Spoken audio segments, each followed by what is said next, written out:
बिस्मिल्लाहिर्रहमानिर्रहीम। अस्सलाम वालेकुम फ्रेंड्स, और you all, I hope you will be fine friends. कलीदे उर्दू का सबका पर्चा नंबर 9 सफ़ा नंबर 514 पे है। ये सन 2013 का पास्ट पेपर है। इसको आज हम पढ़ेंगे डिटेल के साथ। क्वेश्चन नंबर 1 है हमारे पास, पीर फतूत की तरकीब किन मानों में मुस्तमिल है।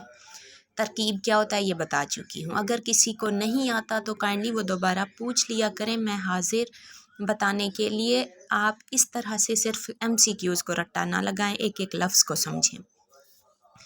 पीर फतूत के मानी हैं बुजुर्ग, बहुत बूढ़ा। नेक्स्ट है क्वेश्चन नंबर 2, दुख्तरे ज़र, दुख्तरे रज नहीं है, दुख्तरे ज़र है यहाँ। अंगूर की बेटी शराब। नेक्स्ट है क्वेश्चन नंबर 3, शेख व शाब, शेख मीन बूढ़े, शाब मीन जवान। क्वेश्चन नंबर 4, दीद व अदीद की तरकीब है, इसका क्या मानी है। इसका मानी है एक दूसरे की मुलाकात को जाना, दीद करना, किसी की देखना। साहिब फराश की तरकीब किन मानों में मुस्तमिल है। साहिब फराश से मुराद वो बीमार जो बिस्तर से उठ ना सके, यानी उसकी कंडीशन ऐसी हो कि वो उठ चलने फिरने के काबिल ना रहे। नेक्स्ट है क्वेश्चन नंबर 6, हुज्जत अतमाम, यानी अपनी तमाम तर कोशिश को लगा देना, किसी अमर में आखिरी मर्तबा समझाना, किसी काम के लिए आखिरी दफ़ा समझाना, यानी बार बार समझाना और आखिरी हद तक समझा देना। नेक्स्ट है क्वेश्चन नंबर 7, मरूर अयाम, वक्त का गुजरना या गुजरे हुए दिन। नेक्स्ट क्वेश्चन है खुल खेलना, बिल्कुल आज़ाद हो जाना, इंजॉय करना। क्वेश्चन नंबर 9, दांतों पसीना आना, निहायत सख्त मेहनत करना। बहुत ज़्यादा मेहनत जब की जाती है तो इंसान को पसीना आता है, लेकिन हद से ज़्यादा मेहनत की जाए तो इंसान के जबड़े भी हाँफ उठते हैं। नेक्स्ट है क्वेश्चन नंबर 10, टामक टोइयाँ मारना, कयास आराई करना, अंदाजे लगाना। क्वेश्चन नंबर 11, गंगा नहाना, किसी मुश्किल काम को अंजाम देना, ये ऑलरेडी पढ़ा था। सुबक सर होना, सुबक सर होना यानी कि किसी से बेइज्जत होना। नेक्स्ट है क्वेश्चन नंबर 13, गिरा से बांधना, यानी कि किसी को इतना याद रखना, इतना अजीज़ रखना कि हर वक्त वो आपके करीब हो, दिल में बसता हो, गिरा से बांध लेना।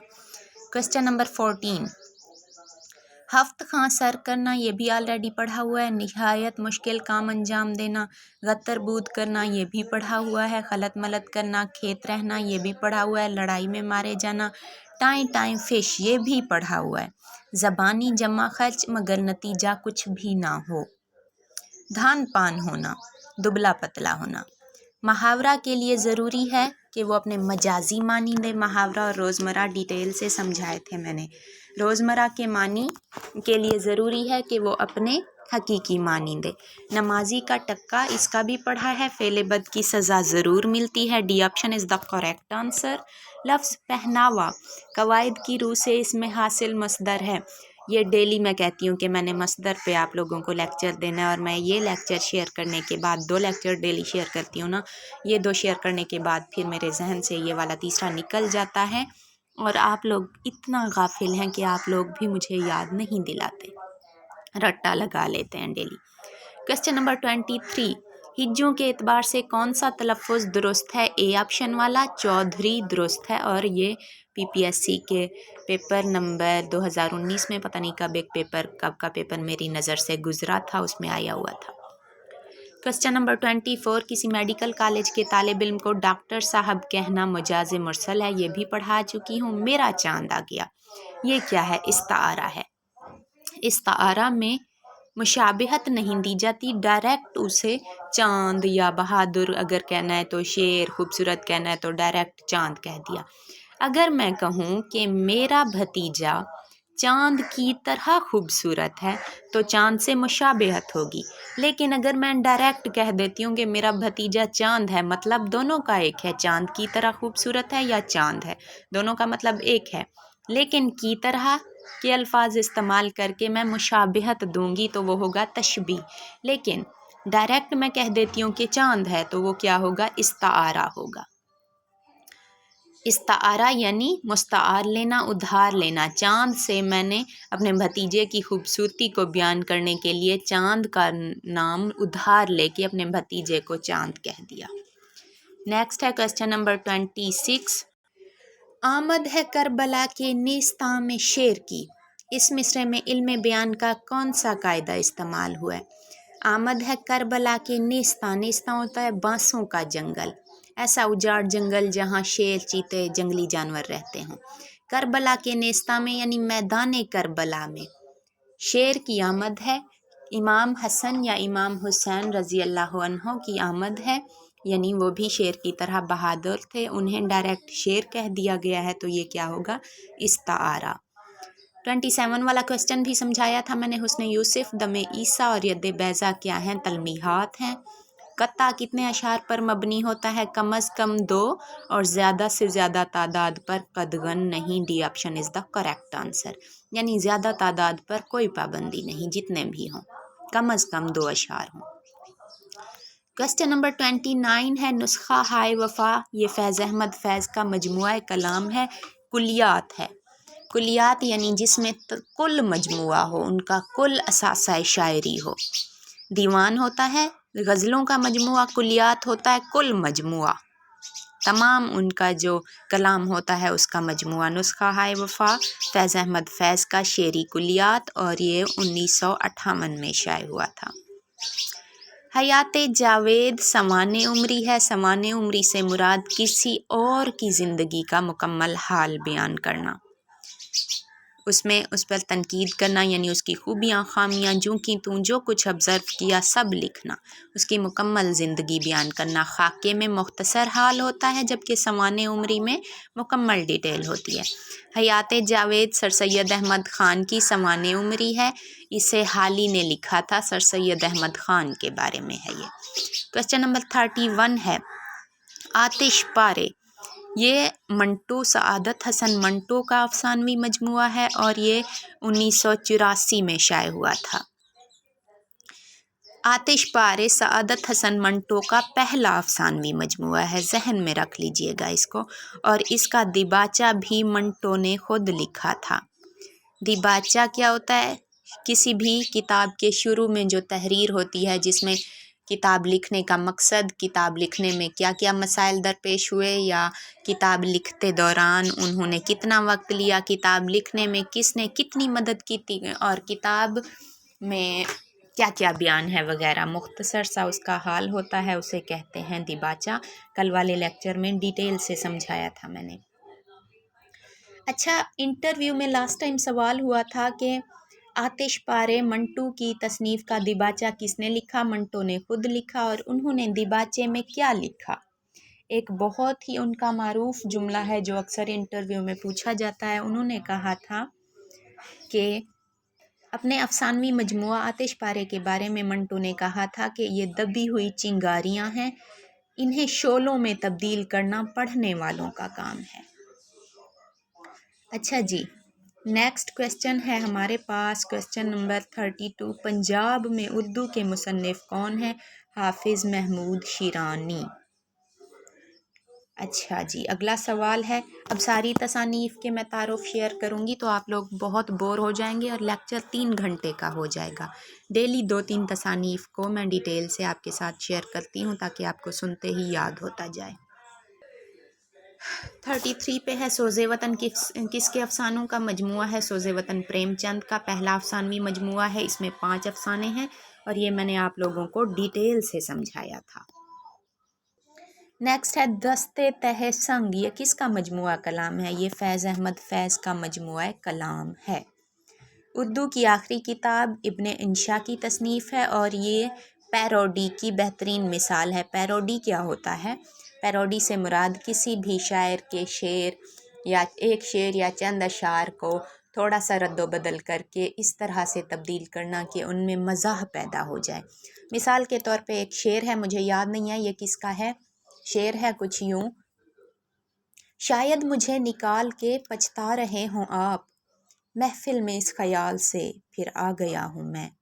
اور اس کی خوبصورت پیروڈی کی تھی ناصر کاظمی نے، تھوڑا سا رد و بدل ہے دوسرے مصرعے میں: शायद मुझे निकाल के कुछ खा रहे हों आप। पहले मिसरे में थोड़ा सा रद्द बदल करके फ़नी बना दिया है। उन्होंने, शायर ने कहा था शायद मुझे निकाल के पछता रहे हों आप, लेकिन नासिर काज़मी ने कहा शायद मुझे निकाल के कुछ खा रहे हों आप, महफ़िल में इस ख़याल से फिर आ गया हूँ मैं। इसे कहते हैं पैरोडी। और उर्दू में पैरोडी की बेहतरीन मिसाल है इब्न इंशा की तसनीफ़ उर्दू की आखिरी किताब। क्वेश्चन नंबर 36 है, कुलियात यगाना यानी यगाना वाजिद अली शाह का तखल्लुस था। यगाना, यास यगाना कहते थे वो, और उनका जो कुलियात था, शेरी कुलियात, उसे किसने मुरतब किया था? मुशफ़क़ ख्वाजा ने। क्वेश्चन नंबर 37 है, जहान दानिश ये एहसान दानिश की आप बीती है। 38, गुलाम अब्बास का नावलेट कौन सा होता है? नावलेट क्या होता है? एक होता है नावल, तवील कहानी जिसमें ज़िंदगी किसी भी एक दौर का मुकम्मल हाल मौजूद होता है, जो ज़िंदगी से करीब तर होती है, बहुत ही तवील कहानी जिसमें छोटे छोटे किस्से जंजीर की कड़ियों की तरह आपस में जुड़े हुए होते हैं और एक मुकम्मल कहानी बन जाती है। लेकिन जो नावलेट होता है वो अफसाने से तवील होता है और नावल से मुख्तसर होता है। नावल और अफसाने की दरमियानी कड़ी को कहते हैं नावलेट। ये भी नावल की तरह ही होता है, ज़िंदगी से करीब तर होता है। इसमें भी जो इसकी छोटी छोटी कहानियाँ जंजीर की कड़ियों की तरह मिली हुई होती हैं आपस में और एक मुकम्मल कहानी बन रही होती है, लेकिन ये अफसाने से लंबा, तवील और नावल से मुख्तसर होता है। क्वेश्चन नंबर 39, हुमायूं के मदीर कौन थे? हुमायूं एक रिसाला था, इसके बारे में मैंने डिटेल से बताया था। आप मुझे बताइएगा कि इसका हुमायूं के सरे वर्क पे कौन सा शेर लिखा हुआ होता था? शाहदीन हुमायूं का शेर लिखा हुआ होता था। आप मुझे बताइएगा क्योंकि मैं पढ़ा चुकी हूँ ऑलरेडी। सब ने बताना है, शाबाश। और हुमायूं, शाहदीन हुमायूं का रिसाला था, इस पे शेर भी शाहदीन हुमायूं का लिखा हुआ था इसके सरे वर्क पे, और इसके मदीर थे मियाँ बशीर अहमद। क्वेश्चन नंबर 40, जदीद उर्दू नज़म का आगाज़ कहाँ से हुआ था? अंजमन पंजाब लाहौर से। इसके बारे में डिटेल से पढ़ा चुकी हूँ। मीर तकी मीर के कितने दीवान हैं? सवाल में भी मिस्टेक है, दीवान मिस्टेक उन्होंने करनी ही थी, क्योंकि अगर वो यहाँ दवामीन लिखते तो कैंडिडेट को पता चल जाता कि दीवान तो एक होता है, एक वाला ऑप्शन ठीक नहीं है। सो इसलिए वो यहाँ ऐसे ही लिख देते हैं। दीवान जमा है और दवामीन, दीवान वाहिद है, दवामीन जमा है। मीर तकी मीर के उर्दू के 6 दीवान थे और एक उनका फ़ारसी दीवान था जो अब नापैद हो चुका है, कहीं भी नहीं मिलता। क्वेश्चन नंबर 42 है हमारे पास, मस्जिद कुतबा इलामा इकबाल की एक शाहकार नज़म है, ये उनके किस मजमुआ में है? ये बाले जिब्रील में है। क्वेश्चन नंबर 43 है, मुझे मेरे दोस्तों से बचाओ। ये पढ़ाया था मैंने ऑलरेडी। सजाद हैदर यिल्दिरम, यल्दिरम नहीं है ये, यिल्दिरम है। सजाद हैदर यिल्दिरम का ये अफसाना है। यहाँ लिखा हुआ है मजमून है, मजमून नहीं है, अफसाना है ये। सजाद हैदर यिल्दिरम, यिल्दिरिम के मैनी क्या हैं? यिल्दिरिम के मैनी हैं बिजली की कड़क, तेज़ रफ्तार बिजली या बिजली की चमक। क्वेश्चन नंबर 44 है हमारे पास, इलामा इकबाल की शाहकार नज़में हैं शिकवा और जवाब शिकवा। इन्हें हम लाजमी पढ़ेंगे, इनकी तशरीह भी करेंगे, इनके तमाम इम्पोर्टेंट क्वेश्चंस को हम इंशाल्लाह देखेंगे। ये किस हैयत में लिखी गई हैं? ये मुसद्दस में लिखी गई हैं। नेक्स्ट है, इलामा इकबाल के अव्वलीन मजमुआ कलाम बांगे दरा का दिबाचा किसने लिखा? ऑलरेडी पढ़ चुके हैं, सर अब्दुल कादिर ने। इसका मानी, इसकी तमाम तारुफ मैंने पढ़ाया हुआ है। 46 पे है, खुदाए सुखन, ये भी पढ़ा हुआ है। मीर तकी मीर को कहा जाता है। तंजिया और मज़ाहिया शायरी का सबसे बड़ा नाम कौन सा है? D option is the correct option, क्योंकि इन तीनों में से नहीं है, और वो है अकबर इलाहाबादी, मैंने ऑलरेडी पढ़ाया था। नेक्स्ट क्वेश्चन है क्वेश्चन नंबर 48, मजलिस तरक्की अदब का दफ्तर कहाँ है? लाहौर में है। मजलिस तरक्की अदब पाकिस्तान का एक इल्मी और अदबी इदारा है जो हुकूमत पाकिस्तान के अंडर काम करता है, और इसके जो मकासद हैं वो ये हैं कि उर्दू क्लासिकी अदब और अलूम इंसानी पर तालीफ़ और तराजिम को शाये किया जाए। اکثر پوچھا جاتا ہے کہ مجلس ترقی ادب کہاں ہے؟ لاہور میں ہے۔ یہ کب قائم ہوا تھا؟ یہ ادارہ جولائی میں 1954 میں قائم ہوا تھا۔ اور پاسٹ پیپر میں نے ایک سوال یہ بھی دیکھا تھا کہ مجلس ترقی ادب کے موجودہ ناظم کون ہیں؟ منصور آفاق ہیں، جو کہ شاعر بھی ہیں، ادیب بھی ہیں، کالم نگار بھی ہیں اور ڈرامہ نگار بھی ہیں۔ جب بھی سیٹس آئیں آپ نے ان سوالات کو لازمی دیکھنا ہے، موجودہ ناظم کو گوگل سے سرچ کرنا ہے یا کسی سے پوچھ لینا ہے، کیونکہ یہ ہمیشہ ہر سال بدلتے رہتے ہیں۔ ایک ہی بار بار بھی بیٹھ جاتا ہے کیونکہ ان کے انتخابات ہوتے ہیں، اور یہ منصور آفاق تو پچھلے کئی سالوں سے ایک ہی جا رہا ہے۔ اچھا جی، نیکسٹ ہے ہمارے پاس کوسچن نمبر 49۔ میر انیس اور مرزا دبیر نے مرثیہ لکھنے کے لیے کون سی صنف نظم کو استعمال کیا تھا؟ مسدس۔ مرثیہ کیا ہوتا ہے، مسدس کیا ہوتا ہے، آلریڈی سمجھا چکی ہوں۔ کوسچن نمبر 50، غزل کے سب سے دل آویز یعنی بہترین شعر کو کیا کہتے ہیں؟ بیت الغزل۔ سب سے بہترین جو غزل کا شعر ہوتا ہے اسے کہتے ہیں بیت الغزل۔ مولانا حالی کے خیال میں سب سے کارآمد صنف نظم کون سی ہے؟ مثنوی۔ یہ بھی بتایا تھا، مثنوی کیا ہوتا ہے یہ بھی پڑھا چکی ہوں۔ اقبال کے کس شعری مجموعے میں ان کا اردو اور فارسی کلام بحصہ برابر یعنی آدھا حصہ اردو میں ہے، آدھا فارسی میں ہے موجود ہے؟ وہ ہے ارمغان حجاز یعنی حجاز کا تحفہ مطلب ہے اس کا۔ کوسچن نمبر 53، دھنک پر قدم اور سات سمندر پار یہ دونوں رضیہ فصیح احمد کے سفر نامے ہیں۔ شنبہ ہفتے کا کون سا دن ہوتا ہے؟ ہفتے کو کہتے ہیں شنبہ، یک شنبہ اتوار کو، دو شنبہ سوموار، سہ شنبہ منگل، چہار شنبہ بدھ، پانچ شنبہ جمعرات اور آدینہ کہتے ہیں جمعہ کو۔ نیکسٹ ہے ہمارے پاس کوسچن نمبر 55، مرزا غالب کی تصنیف مہر نیم روز، اس کا ڈیٹیل سے تعارف شیئر کیا تھا میں نے۔ یہ کیا ہے؟ یہ تاریخ پر مبنی ہے کیونکہ اس میں خاندان مغلیہ کی نامکمل تاریخ موجود ہے۔ کوسچن نمبر 56، غلام عباس کے افسانے اوور کوٹ کے پس منظر میں کس شہر کی سڑکوں کا ذکر ملتا ہے؟ لاہور کا۔ انٹرویو میں اس سوال پہ بہت زیادہ پوچھا جا رہا تھا ڈی جی خان میں۔ نیکسٹ ہے کوسچن نمبر یعنی اوور کوٹ کا فکری و فنی تجزیہ، اس کے بارے میں مختلف سوالات۔ نیکسٹ ہے ہمارے پاس کوسچن نمبر 57، مہدی افادی نے 5 ادیبوں کو اردو کے عناصر خمسہ کہا تھا۔ خمسہ یعنی 5، اردو کے 5 عناصر۔ ان میں ایک سر سید تھے، دوسرے حالی تھے، پھر آزاد اور نذیر، اور 5ویں کون تھے؟ مولانا شبلی نعمانی۔ مکس ہو گئے پیجز ہمارے، 1 منٹ میں اسے ریسیٹ کر لوں۔